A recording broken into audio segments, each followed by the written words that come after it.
In this tip and trick, we're going to show you how you can go after some bigger opportunities in the snow and ice industry. And by this, we mean bigger, more revenue producing jobs. Here we're going to show you, though, how you can use your budget to outsmart your competition and really know what your best or lowest, most competitive price can be on any particular job. Most companies by now are used to knowing that their budget can help them with an overall plan for their business, but also show them exactly how they need to mark up costs to recover their overhead and profit. And that's all well and good. But we can take a budget a step further and have it play an integral role in helping us figure out exactly what our best price could be on any given job. And hopefully, we'll outsmart and outthink our competition on that job to win the bid. Now, here's an example. Let's say Dan's got a snow operation. He's got some sites all over the city. Dan's built a budget for his snow business and figured that his overhead over the winter is going to cost about $25,000. And Dan also figures he's got about 1,250 crew hours to be worked. And if he divides his overhead by his crew hours, he'll get an overhead per hour of about $20 an hour. Now, there are other ways to come up with overhead recovery, other systems, but for this example, looking at it by the hour is the simplest. So there's Dan, and he's out there bidding work with the cost of the job plus overhead at $20 an hour, plus whatever profit he wants to make. Then all of a sudden, this great big job comes up, and it's a big opportunity for Dan. So Dan could go out and bid it the way he bids all other jobs by adding up its cost and then adding his $20 an hour of overhead and then his profit, but he doesn't have the opportunity. He can take a look at it with a little bit of a different light. What we might suggest is that Dan tweaks his budget before he bids the job. Now, we're not going to recommend this for every job, certainly not for most of your jobs. But once in a while, a really big opportunity comes your way, and you'll want to know what your lowest price or most competitive price could be on this job while still earning a profit. So before Dan even bids this job, what he could do is tweak his budget. Basically, what he's going to do is go in and add the numbers from this job into his budget. So let's look at it. If he did win this big bid, what would change? Well, first of all, his sales should grow. So we're going to assume Dan's going to keep all of his existing contracts, or most of them, but he's going to grow in sales because he's going to win this great big new opportunity. Now, in order to do that opportunity, Dan's going to need to hire more people. They're going to work more hours, so he should also increase his labor budget.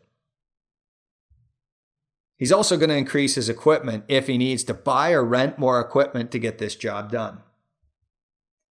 Assuming the job needs some salt, he's going to have to increase the materials in his budget as well. And if he needs subs to do any part of that job or the whole job, he's going to increase them as well. Now, overhead, though, is not likely to change very much. Certainly, there's going to be times where overhead does change. You may need to hire a manager or move out of your shop into a bigger one. But by and large, overhead will not likely need to change if Dan gets or doesn't get this job. So overhead can hold steady. Now that has a really important effect on Dan's bidding. In his old system, Dan was at $20 an hour of overhead. But if Dan won this job, his overhead would stay the same, but he'd have more man hours to spread his overhead across. If he wins this job, he'll now have that many more man hours to absorb and recover overhead, which means his overhead per hour, if he did assume this job would add 250 hours, would decrease to now $16.60 an hour. And that is the number Dan could use to bid this job and still know he's covering all his costs and breaking even. More or less what Dan's doing is copying his existing budget, tweaking it as if he had this big job, and then using that second budget to estimate it. Now, if Dan doesn't win this job, no problem, he just goes back to his old budget. But if he does win this job, maybe he won it because he knew exactly how low he could go to bid it. Let's take a quick look at a real-life example, what this might look like in the budgeting. So here, for example, is our Snow 2016 budget. It's got a decent profit, 15.7%. And if we go to the overhead recovery section, it's taking this company's overhead, dividing it by their field labor hours, and coming up with my overhead recovery per hour. So let's say I wanted to take a shot at a really big job. If I made a second budget by copying that first budget, but then went through and added sales. You can see here I've added a line to my budget called big job, and I've put the estimated selling price of that big job in there. Then I go to field labor, and I'm trying to guess how many more drivers or operators I'll need to service that big job. So we've got there 3 at 225 hours. I've got to rent some equipment for that big job. So I added that in here, and I've got 2 backhoes or loaders at a cost per year of $6,500. I put in some salt for the big job. I didn't add any subcon overhead. I'm now more profitable as a company, but more importantly for estimating, my overhead per hour has dropped from that $20 an hour it used to be, now down to $16.59 an hour. Let's take a look at how that budget shift might affect Dan's price on a job. Going to head over here to a great big job that Dan's bid, and it's about a $70,000 contract, including some plowing and salting. Now it's bid with Dan's regular numbers. But remember, if he had this job, it would probably reduce his overhead. So he's going to go in here and he's going to switch to the budget he just built as if he already had the job, the big job budget. He's going to hit OK, and it now recalculates the bid and takes about $2,300 off the price of the bid. So it's not a huge adjustment, not one that Dan's going to go bankrupt if he wins it or lose it, but just enough that maybe it makes Dan just sneak in under the radar under a competition and win the bid. But when Dan lays his head down at night, he knows that $67,745 is the best price he could muster on this bid.